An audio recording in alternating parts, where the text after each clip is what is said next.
The towel slipped from its hold as we retreated to the couch.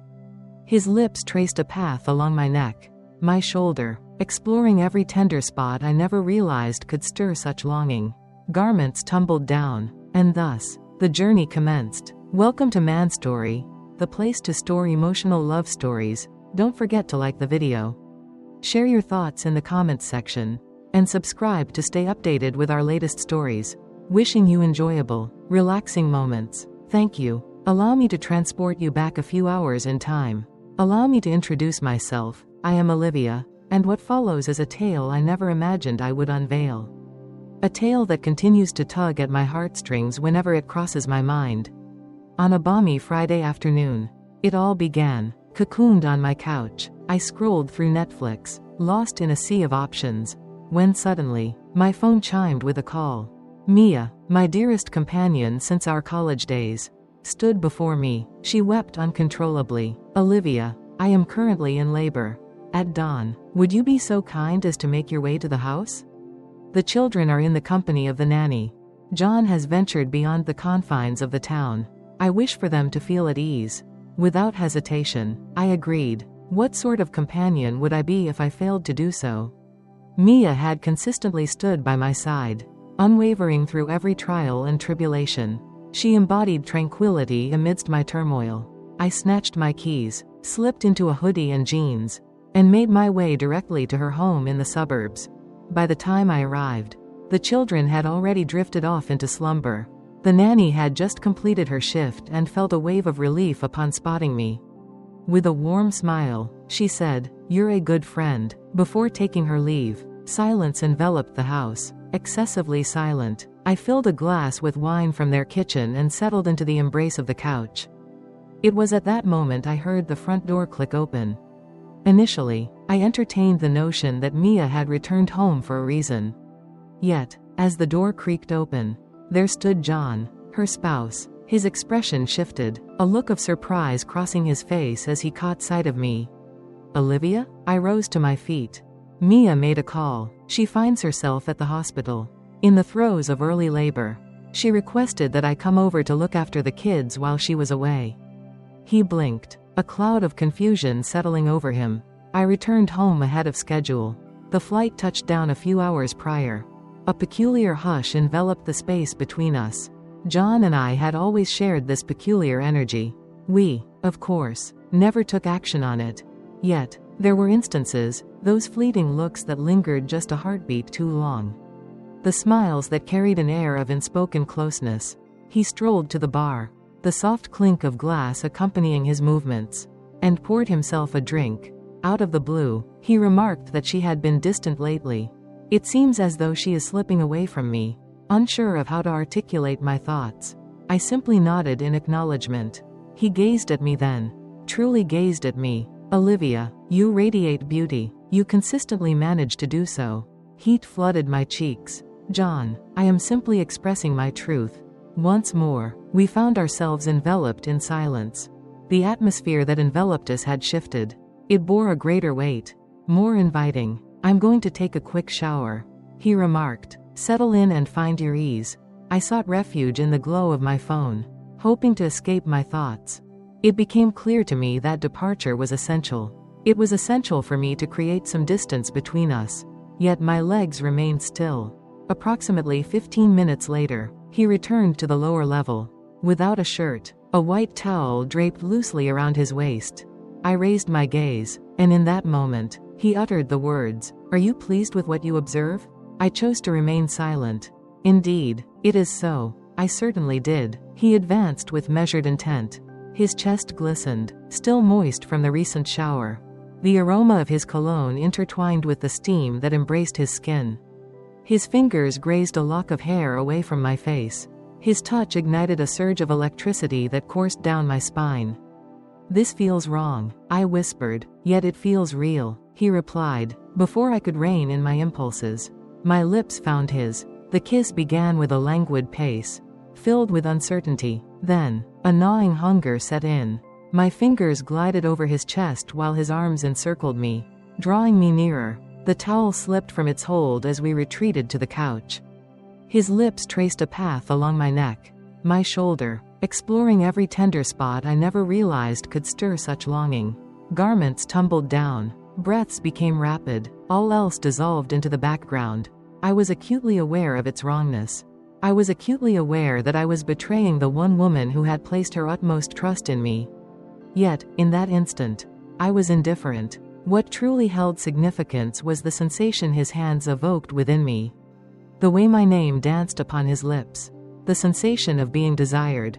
Essential. In the heart of that living room, as his wife lay in a hospital bed, bringing their child into the world, I surrendered to the warmth. Upon contact, to the transgression. As the final moments faded, we found ourselves enveloped in a profound stillness. The gravity of our actions began to settle in, a slow realization creeping over us. Tears threatened to spill over, to let out a cry, to turn back the clock. Yet, all I could manage was to gaze at the ceiling, lost in contemplation. What on earth have I done? Sleep eluded me that night. Not even a moment. I reclined in the shadows, attuned to the sound of John's breath beside me. His arm remained casually slung around my waist, the warmth of his skin melding with mine. Yet, a weight lingered in my heart. My body vibrated with the echoes of our recent encounter, while my soul seemed to descend, heavy and burdened, into the very ground beneath me. Gently, I extricated myself from his embrace, taking care not to disturb his slumber, and extended my hand toward my garments. Every item I returned to its place seemed to weigh down my heart with an additional 10 pounds of remorse. With a slight quiver in my hands, I pulled my hoodie over my head and reached for my phone resting on the couch. A call from Mia had gone unanswered. My dearest companion, the woman who placed her faith in me to care for her children as she embarked on the journey of bringing new life into the world. Here I stood, in her home, having just moments before found myself bare in the embrace of her husband. For what felt like an eternity, I fixated on the call log, the weight of its implications heavy in the air. Before I finally eased myself out through the front door, the brisk air struck me with the force of an unexpected blow. I lingered for a moment on the porch, inhaling deeply, allowing the sensation to prick my skin. It was essential for me. I craved a jolt to pull me from this dreadful, chaotic nightmare. Yet, it was no mere figment of imagination. It transpired, yet, I found myself unable to retract it. I chose not to return home. I navigated the roads without purpose for hours, my hands clutching the steering wheel with a fierce intensity, tears on the verge of spilling over. The persistent buzz of my phone echoed in the silence. A flurry of texts from Mia, snapshots of the baby, and updates from the hospital flooding my screen. She remained blissfully unaware, unbeknownst to her, as she cried out in the throes of labor. I found myself softly murmuring John's name against his lips. At last, I found myself in a parking lot close to the beach, where I lingered, waiting for the sun to rise. In that moment, my phone illuminated with a message from him. "John, are you all right?" Last night unfolded in a manner that was an occurrence that took me by surprise. Yet, I hold no regrets. Do you? I gazed at the screen, my head shaking in disbelief. Did I feel remorse for it? Indeed, absolutely not. I was unaware. Every second of it was etched into the memory of my body. His hands roamed over me, as if I were a mystery he had longed to uncover. The way his voice deepened as he softly uttered my name. Less than text the way I surrendered to his touch. Fully aware of the consequences, greater than it was fervor. It was necessary, yet, it was also an act of betrayal. Time slipped away. I endeavored to return to the rhythms of everyday existence. I reached out to Mia, feigning that all was well.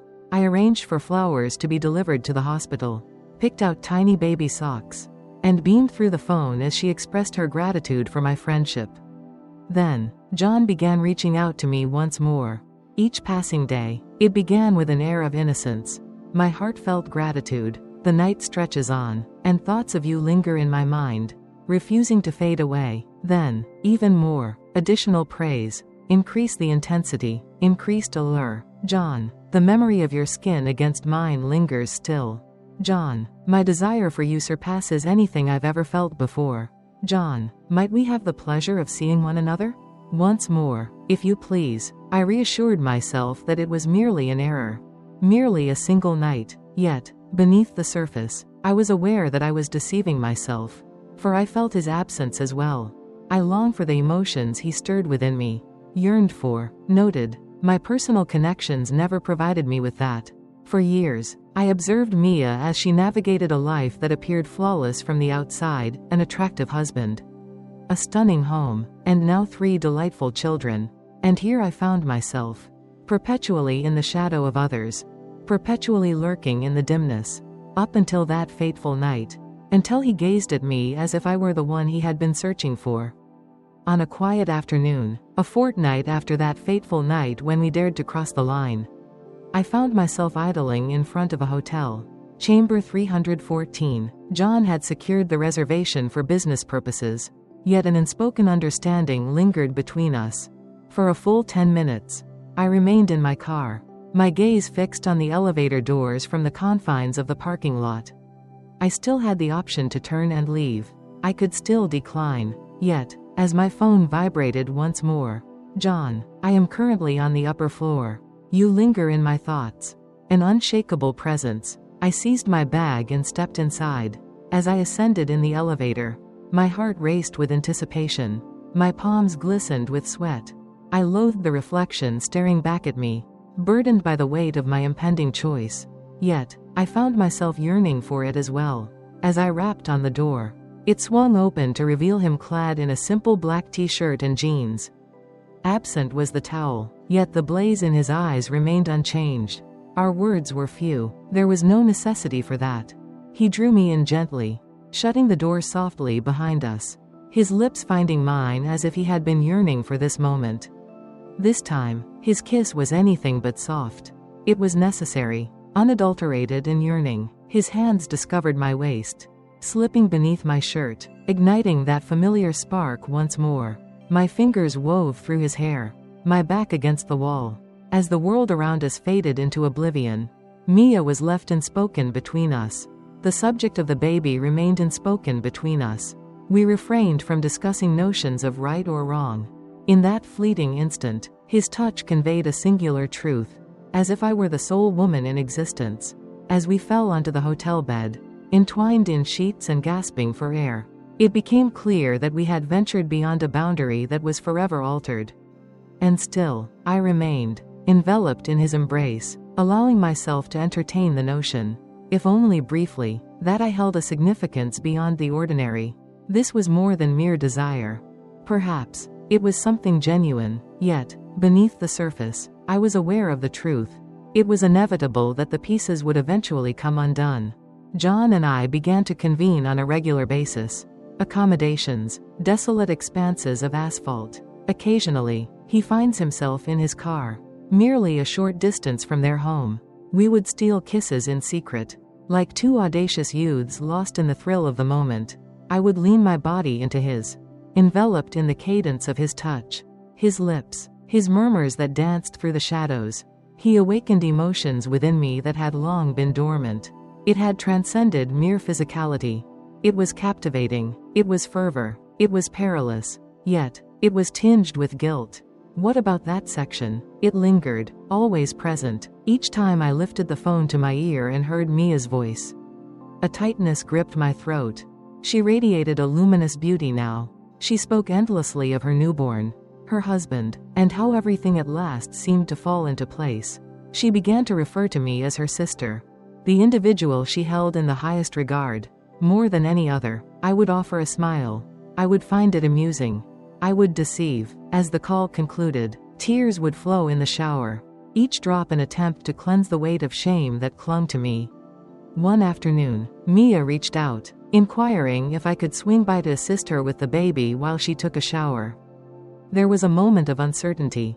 I had not returned to that house since that fateful night, the night when everything began. Yet, I found myself unable to decline without arousing doubt. Thus, I ventured forth. As I crossed the threshold, a wave of sensations washed over me, overwhelming in its intensity. The delicate fragrance of baby powder lingered in the air. The subtle aroma of John's cologne lingered in the hallway. The light poured through the kitchen window, reminiscent of that night long ago.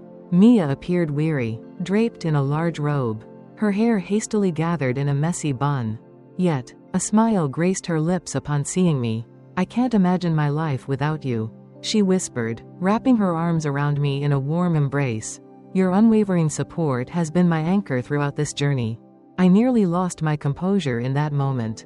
As she stepped into the shower, I settled in the living room, cradling her newborn, who cooed and yawned in my embrace like a cherubic presence. Untainted, unadulterated, oblivious to the fact that the woman cradling him had committed the most profound betrayal against his mother. I pressed my lips gently to his small forehead, tears brimming at the edges of my eyes. I offered my apologies in a hushed tone. Yet, an apology proved insufficient. As the night deepened, another message from John illuminated my screen. "Today, I caught a glimpse of you. John, you appeared stunning. He must have been in the back room during my time there."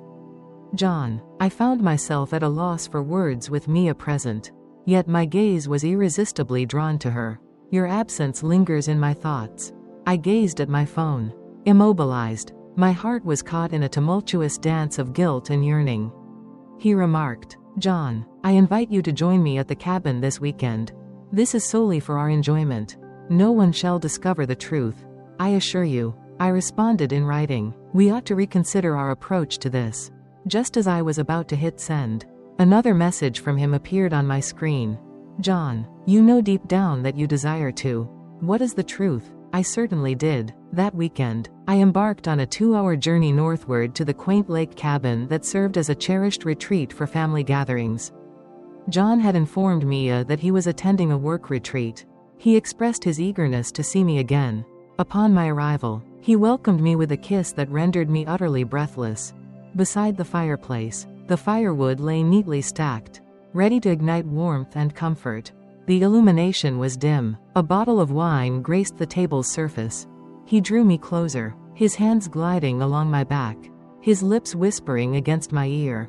"I missed you," he confessed. This truly feels authentic, doesn't it?" I remained silent, my response unspoken. Instead, I pressed my lips against his. We flowed together in a cadence we had come to cherish. Beginning slowly, relishing each moment, his hands roamed over my skin as if rediscovering it for the first time.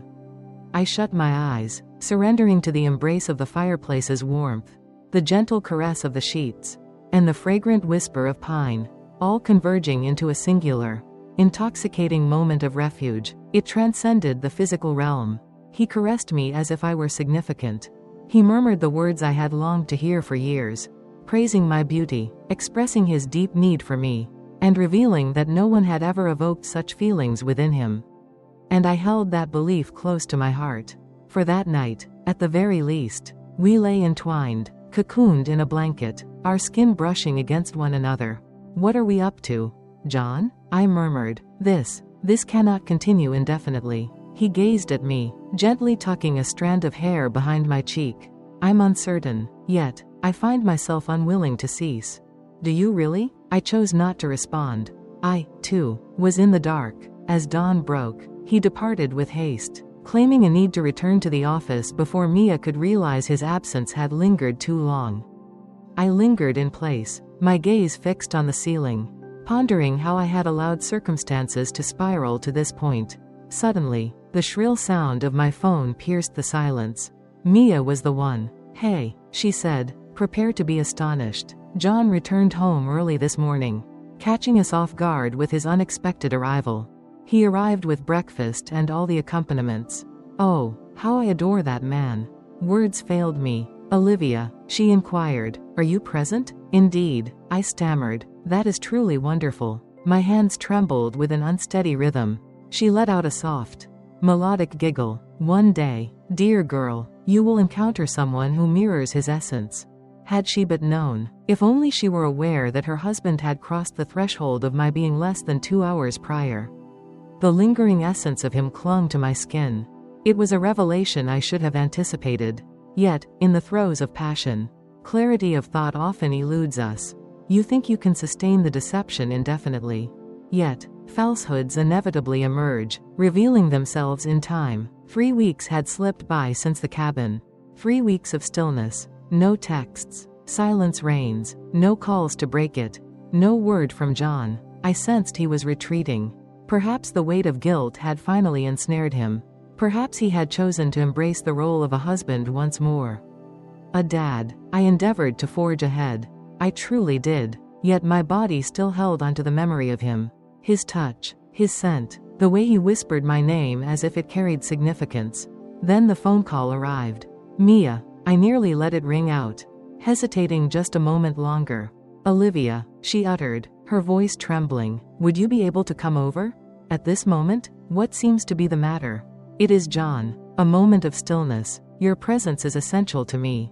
I raced to her house, my heart pounding wildly in my chest. Upon my arrival, I found her perched on the front porch, her face flushed, a phone clutched in her hand. With a deliberate motion, I eased the car door open. Mia? She lifted her gaze to meet mine, and I shall forever remember the gaze in her eyes. Perplexity, wounded, rage. You mentioned you were at a friend's house that weekend, she said, her tone icy. You were not. I stood still, caught in a moment of disbelief.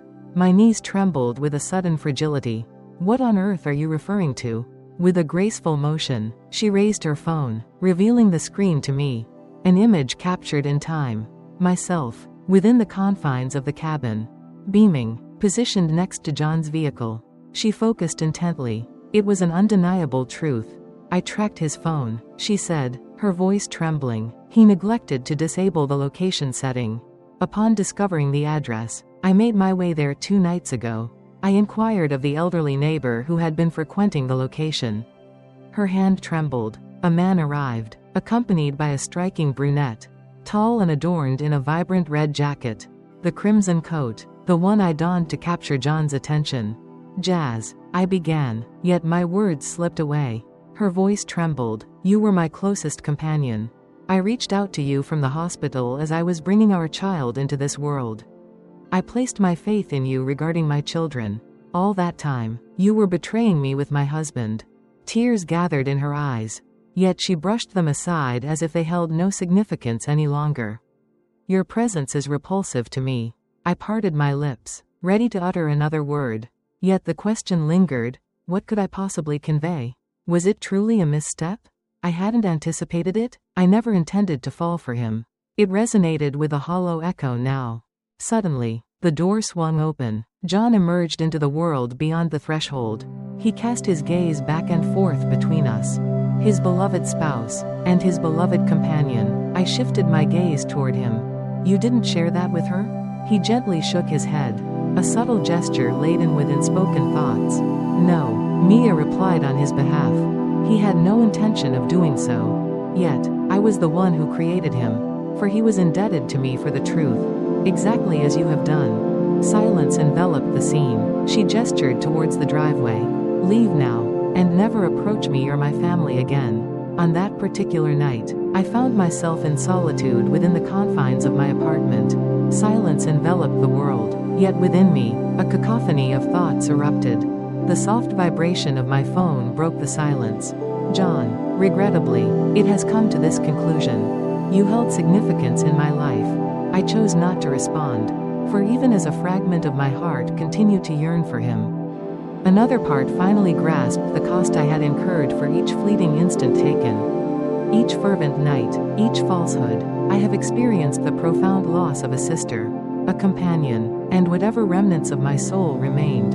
Time slipped away, week by week.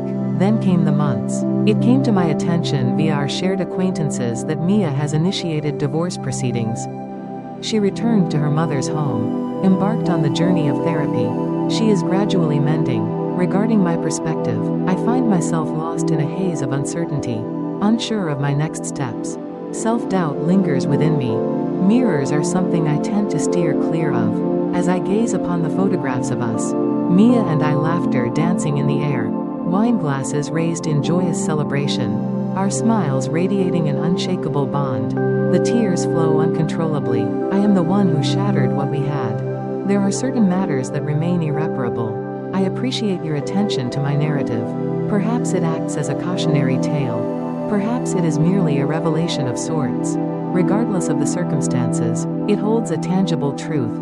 And if you remain with us, I extend my gratitude. We invite you to engage with Man's story by liking, commenting, and subscribing, for there is an endless tapestry of stories waiting to be woven. Additional truths, additional errors, heightened longing, at times, increased suffering,